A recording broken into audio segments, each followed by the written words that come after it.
An 8-ounce glass of orange juice and a whole orange contain almost the same amount of sugar. Yet one of them will send your blood sugar climbing within 20 minutes, and the other will barely move the needle. Same fruit, same sugar, completely different result. The difference is a structure inside whole fruit that gets destroyed the moment you squeeze it, or blend it, or juice it. For years you have been told fruit is the enemy of a diabetic. You have been fighting the wrong food, and today I'm going to show you exactly which 3 fruits belong back on your table, and the one mistake that turns even the right fruit into the wrong one. Stay with me all the way to the end of this, because there is one number I am going to give you near the finish that explains why a man I want to tell you about cut fruit out of his life completely for 9 years and watched his blood sugar get worse anyway. That number is the whole reason this video exists, and it is going to change how you think about the food on your plate. My name is Dr. James Weatherly, and this channel exists for one simple reason. Adults over 60 are handed a diagnosis and a prescription in about 11 minutes of a doctor's time and then sent home to figure out the rest alone. Nobody sits down with you and explains what is actually happening inside your body. Nobody has time. So I do that here in plain, honest language, with no fear and no selling, just the explanation you deserve to get in the first place. Now, I want you to change how you think about fruit sugar, and I want you to do it right now, because everything that follows depends on it. You have been taught that sugar is sugar, that a teaspoon of it is a teaspoon of it no matter where it comes from, and that fruit is basically candy that grew on a tree. That idea sounds reasonable. It is also wrong in a way that has quietly hurt millions of people your age. Think of your bloodstream like a small, quiet river. Sugar entering that river is not automatically a disaster. What matters is the speed of the current. A steady trickle of water entering a river changes almost nothing. A dam breaking upstream changes everything. Your body can handle sugar arriving slowly. What it cannot handle is sugar arriving all at once in a flood, because the flood is what forces your pancreas to fire out a huge burst of insulin, and it is that repeated emergency response that wears the whole system down over the years. So the real question was never how much sugar is in this food. The real question was always, how fast does this food deliver it? And whole fruit is one of the slowest sugar delivery systems in the entire food supply. Not because it has less sugar, because it comes wrapped in something that acts like a brake. Here is the second way to picture it.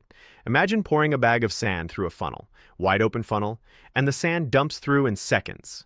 Now stuff that funnel full of steel wool and pour the same sand in. Same amount of sand, it trickles through for minutes. The sand did not change. The path changed. That steel wool is fiber, and it is sitting inside the cell walls of every piece of whole fruit you have ever refused to eat. Squeeze that fruit into juice, and you have thrown the steel wool in the trash and kept the sand. Now let me tell you why almost nobody explained this to you properly. Your doctor is not the villain here. Your doctor has a waiting room full of people and a computer system demanding boxes get checked in roughly 11 minutes to cover your medication and your last lab result and your blood pressure. When fruit comes up, the fastest safe answer is watch your fruit intake. That answer is not wrong exactly. It is just so compressed that it lands in your ears as fruit is bad. And once that idea takes root, nobody ever comes back to correct it because there is no appointment for that. There is no follow-up visit called "Let us discuss the internal architecture of an apple." There is another reason too, and it is a little uncomfortable. A lot of the general advice about diabetes and sugar was written for a much broader audience, and it got simplified again and again until the nuance was sanded right off. Simple advice is easy to give. It is also easy to misapply. And for people over 60, the misapplication has a cost because you're the group who most needs the fiber and the nutrients you have been talked out of eating. Which brings me to Walter. Walter is a 67-year-old retired postal carrier from Dayton, Ohio. 31 years walking a route in every kind of Ohio weather. Snow up to his shins in January, and 100-degree pavement in August, and he never missed a day. He was proud of that. He is the kind of man who follows instructions. Tell him a thing, and he does the thing. That is exactly what got him into trouble. Walter was diagnosed with type 2 diabetes at 58. His doctor gave him a pamphlet and said, "Watch the sugar." Walter went home and read that pamphlet like it was a legal document. Then he went into his kitchen and he threw away every single piece of fruit he owned. The bananas on the counter, the apples in the crisper drawer, a bag of frozen berries his wife Marlene had bought for smoothies, all of it in the garbage that same afternoon. For the next 9 years, Walter did not eat fruit. Not a slice, not a berry, not a bite at Christmas when Marlene put out a bowl of cherries. 9 years of iron discipline from a man who genuinely believed he was saving his own life. His blood sugar got worse. Not dramatically worse. Slowly, steadily worse the way a roof leaks before it collapses. His fasting numbers crept up year after year. His medication got adjusted twice. His A1C, which is simply a blood test that shows your average blood sugar over about the last 3 months, climbed from 6.9 to 7.4 and then to 7.8. And every time it climbed, Walter went home and looked for something else to cut out because cutting things out was the only tool anybody had ever given him. By the 9th year, he had eliminated fruit and desserts and bread and pasta and his wife's Sunday potatoes, and he was miserable, and his numbers were still going in the wrong direction, and he genuinely could not understand it. He said something to Marlene one night that I think about a lot. He said, "I am doing everything they told me, and it is not working. So either they are wrong or I am broken." He was not broken. And they were not wrong exactly. They just never finished the sentence. Because here is what Walter had done without realizing it. Every food he removed, he replaced. That is what people do. You do not just eat less. You eat something else. And what Walter replaced the fruit with was crackers and pretzels and sugar-free cookies and low-fat yogurt with fruit on the bottom and a granola bar in his jacket pocket for the afternoon. Foods that felt safe because the label said reduced sugar or no sugar added or heart healthy. Foods that had almost no fiber in them at all.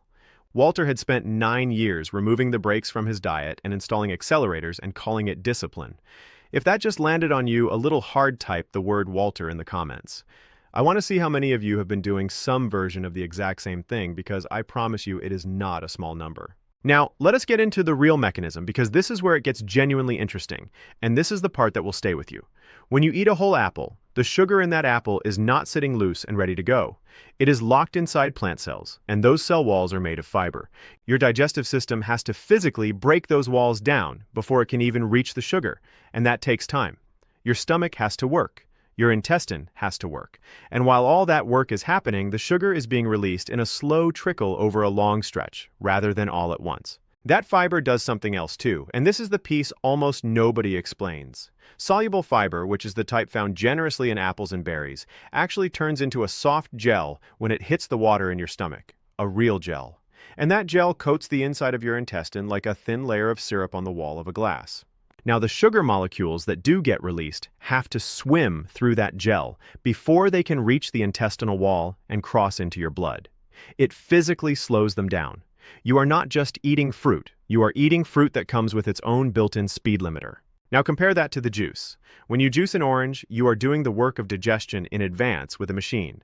You are shredding every cell wall and pouring away the pulp, and what is left is sugar dissolved in water with no fiber and no gel and no speed limiter of any kind. It hits your small intestine and it is absorbed almost immediately. That is the 20-minute spike I mentioned at the very start. Same orange, same sugar. One arrives as a trickle and one arrives as a flood. And I want to be fair here because there is a limit to this argument. Fruit is not medicine, and eating 6 bananas is still a lot of sugar arriving in your system, even with fiber attached. The fiber slows things. It does not erase them. Anybody who tells you that you can eat unlimited fruit because it is natural is selling you something. What I am telling you is narrower and more useful. The right fruit in a reasonable portion eaten the right way is not your enemy, and treating it like one has been costing you. Now the second piece, and this is the one that surprised Walter the most. Fruit does not only slow sugar down. Certain fruits actively help your body handle sugar better, and they do it through compounds called polyphenols. Polyphenol simply means a natural plant chemical, and they are the things that give fruit its deep color. The dark blue in a blueberry, the deep red in a cherry, the green in a tart apple skin. Those colors are not decoration. They are chemistry. Researchers at Harvard have followed enormous groups of people over many years, looking at what they eat and what happens to them.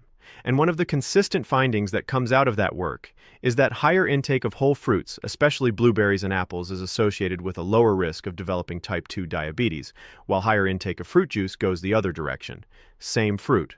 Opposite result, depending entirely on whether the structure was intact. Here is roughly how the polyphenols appear to work, and I want you to picture this clearly. Imagine a lock and a key.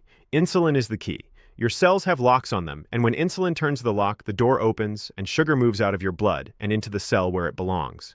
In type 2 diabetes, those locks get stiff, gummed up.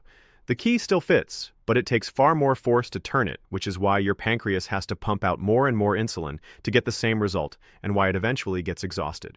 Polyphenols appear to act a bit like oil on a stiff lock. They do not replace the key. They make the existing key work more easily. This is what researchers mean when they talk about improved insulin sensitivity, and it is one of the most valuable things you can do for a body over 60 because insulin sensitivity naturally declines with age, even in people without diabetes. There is a second angle to the polyphenols too. Some of them appear to slow down the enzymes in your gut that break starch into sugar in the first place. Fewer enzymes working means slower breakdown means slower absorption. It is another break, and it is stacking on top of the fiber break. So a blueberry is doing three separate helpful things at once.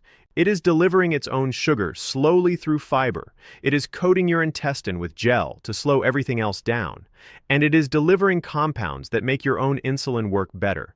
That is not candy that grew on a tree. That is a functional food. Let me tell you what happened when Walter finally heard some version of this. He did not believe it. That is the honest truth. He had built 9 years of identity around not eating fruit, and being told that the fruit might have helped him felt less like good news and more like a bill for 9 wasted years. Marlene told me he sat at the kitchen table and did not say anything for a long while. What convinced him in the end was not an argument. It was a glucose meter.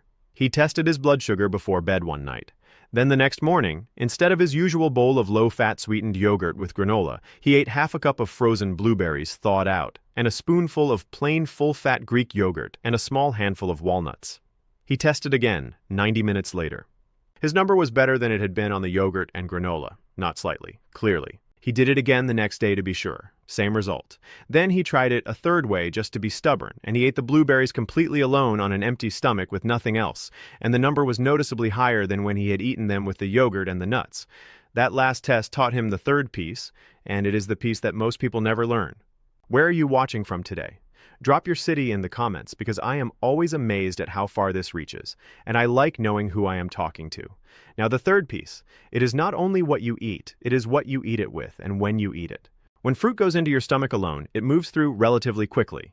Your stomach empties it out into the small intestine where absorption happens, and the whole process is fast.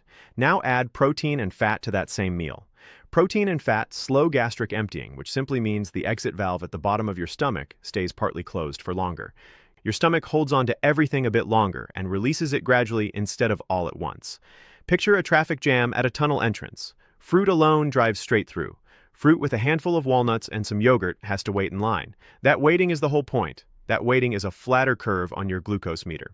This is why a handful of berries eaten alone in the afternoon behaves differently than the exact same handful of berries eaten with a boiled egg, or a piece of cheese, or a spoon of nut butter, or a scoop of plain yogurt. It is the same fruit. It is a different result, and it costs you nothing to make the change. Timing matters too, and here is why. Your body's insulin sensitivity is not the same at every hour of the day. Most people handle carbohydrate noticeably better in the morning and through midday than they do late in the evening. Your muscles are more receptive earlier. You are more likely to move around and use that glucose. By 9 at night, you are sitting on the couch and your body is winding down, and that same bowl of fruit lands very differently. Walter moved his fruit to breakfast and mid-morning. He stopped eating anything sweet after 7 in the evening. That one change alone, he told me, made his morning fasting number better, which surprised him because he assumed what he ate at night had nothing to do with what his meter said at 7 the next morning. It has everything to do with it. We are past the halfway point now, and I want you to stay with me because the 3 fruits are coming right up, and so is that number I promised you at the very start. The one that explains Walter's 9 years. It is not the number you are expecting.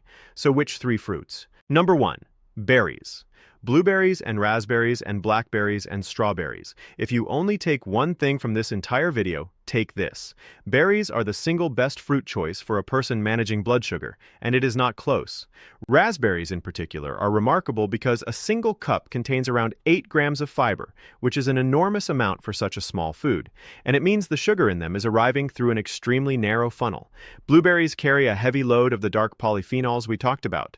Frozen is completely fine, by the way, and often better, because it is picked ripe and frozen immediately, and it costs a fraction of fresh. Walter keeps a bag of frozen mixed berries in his freezer permanently, and he has for 4 years. Number 2, cherries, particularly tart cherries. Cherries sit low on the glycemic scale, which is simply a measure of how quickly a food raises blood sugar, and they carry a deep red polyphenol load.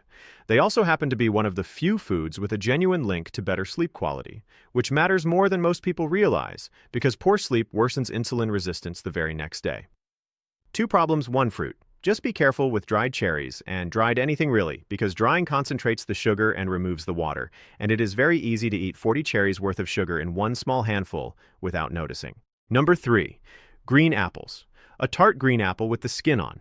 The skin is where a large share of the fiber and the polyphenols live, so peeling it is throwing away the best part. Apples are high in a specific soluble fiber called pectin, which is the same substance that makes jam set and that tells you everything you need to know about how it behaves in your gut. It gels. It slows things down. A medium green apple with a tablespoon of peanut butter is close to a perfect snack for someone in your position, and it is about as far from exotic health food as you can get. Now here is the number I promised you. 9 years. That is the number, not a percentage and not a statistic from a study. 9 years of Walter's life spent doing something difficult and unpleasant and disciplined that was not only failing to help him, but was very likely making things worse because of what he replaced the fruit with. I gave you that number at the start and told you it explained everything, and here is what it explains. The cost of bad health information is not measured in a single bad meal. It is measured in years. Walter did not fail. Walter succeeded perfectly at following incomplete advice, and incomplete advice executed with perfect discipline still takes you to the wrong place. Walter's A1C is 6.6 now. It has been under 7 for 3 years. He eats fruit almost every single day. So what do you actually do this week? 5 things. First, stop drinking your fruit. All of it. Juice and smoothies from a machine, and anything blended into liquid. This is the highest leverage change on this list, and it costs you nothing. You are not giving up nutrition. You are giving up the flood. If you love orange juice, eat an orange instead, and notice how much more full you feel afterward. That fullness is the fiber doing its job. Second, put berries back in your life this week. Buy a bag of frozen mixed berries. Half a cup is a reasonable portion. That is the amount that fits in your cupped hand, not a bowl the size of your fist. You want the fiber and the polyphenols working for you, and you want the portion small enough that the fiber can actually keep up with the sugar. Third, never eat fruit naked. Always pair it with protein or fat. Yogurt or nuts or cheese or a boiled egg or a spoon of nut butter. This is the gastric emptying trick, and it is the single easiest way to flatten the curve on the exact same food. It takes 10 extra seconds, and it changes the result. Fourth, move your fruit earlier. Morning and midday. Your body handles it better then, because your insulin sensitivity is higher, and your muscles are more likely to actually use the glucose. Late-night fruit is working against a body that is winding down for the night. Fifth, and this is the important one, test it yourself. If you have a glucose meter, and most of you do use it as the tool it actually is, instead of just a scorecard you get graded on. Test before you eat and test 90 minutes after. Try the berries alone and try them with nuts. Try them in the morning and try them at night. Your body is not the average body in a study. Your body is yours, and the meter will tell you the truth about it faster than any video ever could. I want to be clear about something. Everything I have said today is for your understanding, not for your prescription. Your medications and your dosages and your specific targets belong to you and your doctor and your pharmacist, and nothing here changes any of that. Do not adjust anything on your own. Take this to your next appointment and ask better questions instead. And there are things that need a doctor promptly, not eventually. If your blood sugar is running consistently high despite doing everything right, if you have unexplained weight loss or blurred vision that comes and goes, or numbness and tingling in your feet, or a sore on your foot that is not healing normally, if you are getting frequent infections, those are not things to research. Those are things to have looked at. Walter told me the thing that bothers him most is not the 9 years. It is that nobody ever told him. He sat in an office twice a year for nearly a decade, and the information that would have helped him was never spoken out loud because there was never enough time. That is why this channel exists, and it is why I am going to ask you for something. If any part of this landed on you today, think about who else needs to hear it. Because the person who most needs this video is not going to go searching for it. They are not typing questions about pectin and polyphenols into a search bar. They are sitting in their kitchen right now, throwing away a bag of blueberries, because someone once handed them a pamphlet and said, "Watch the sugar." That person is somebody's father, somebody's wife, somebody's friend, and you might be the only reason it ever reaches them. So send it to them, subscribe so the next one finds you too. Next week, I want to show you something about the one thing almost every person over 60 does before bed that quietly raises their fasting blood sugar overnight while they sleep. It is not food, and it is not medication, and I think it is going to surprise you. Go eat an apple. With the skin on, I'm Dr. James Weatherly. Take good care of yourself this week.